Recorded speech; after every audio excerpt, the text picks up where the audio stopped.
today we're solving problem 19 from the AMC 10B of 2022.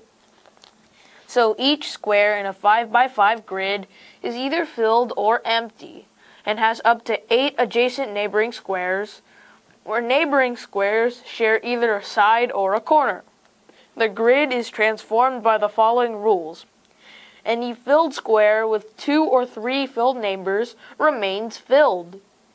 An empty square with exactly 3 filled neighbors becomes a filled square. All other squares remain empty or become empty. And this is a sample transformation. And suppose the 5x5 grid has a border of empty squares surrounding a 3x3 subgrid. How many initial configurations will lead to a transformed grid consisting of a single filled square in the center after a single transformation? So, rotations and reflections of the same configuration are considered different. Now, I didn't write the rules here, but let's just go over on how this changes to this shape here. Well, so what are we given? Well, any filled square with 2 or 3 neighbors remains filled. So this one doesn't have 2 or 3 neighbors. It only has 1. And this one has 2 neighbors, this one and this one, the left and the right. But the one on the far left only has 1 neighbor. So that gets like canceled. I'll just write that. And then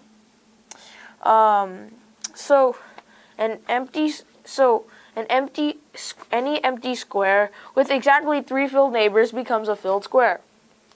Well, let's look at this square here. This square has 3 filled neighbors. This one, and this one. So that one becomes filled, and so does this bottom one.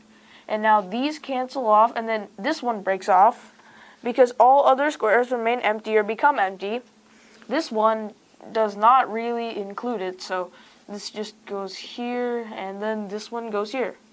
So basically from that, we want like this random configuration to turn into this shaded spot in the middle. Now we were given that all these outer squares, they're always empty. So what we're really dealing with is these squares inside, but it's always nice to just think of it as like a perspective out from the outside.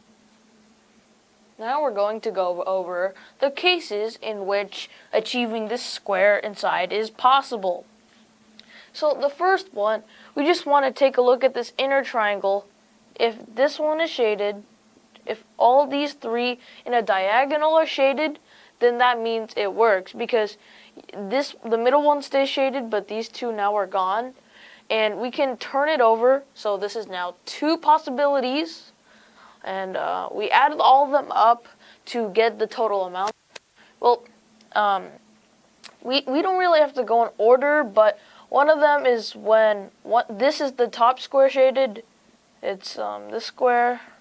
This square, it forms because there's an empty spot in the middle, and then that empty spot is touching 3 shaded neighbors.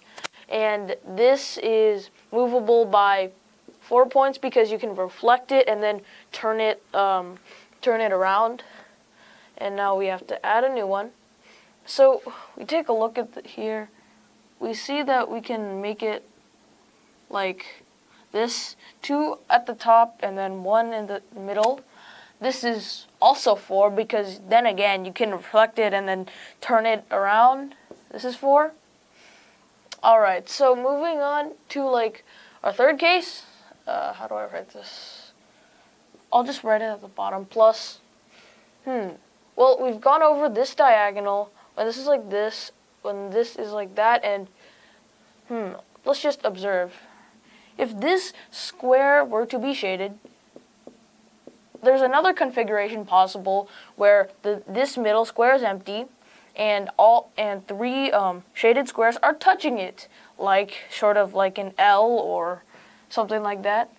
Once again, this also has 4 ways you can move this, because you can like reflect it and then rotate it by a few angles. Now we still want 3 three neighbors touching this middle unshaded here because, well, this is the only one where the middle is actually shaded. Now, in this case scenario, two of the neighbors are touching and one of them aren't. Well, actually, in this case, we have a lot more than all these others here with 2s and 4s. This one is 8 because you can reflect it and then do a lot of other stuff with it than just returning these. Because when you reflect this, when this shape is reflected, it has a property where you cannot return it to its normal state, so it's twice the amount. Once we add all this up, 2 plus 4 plus 4 plus 4 plus 8 will give us our answer, which is 22. So we have solved it.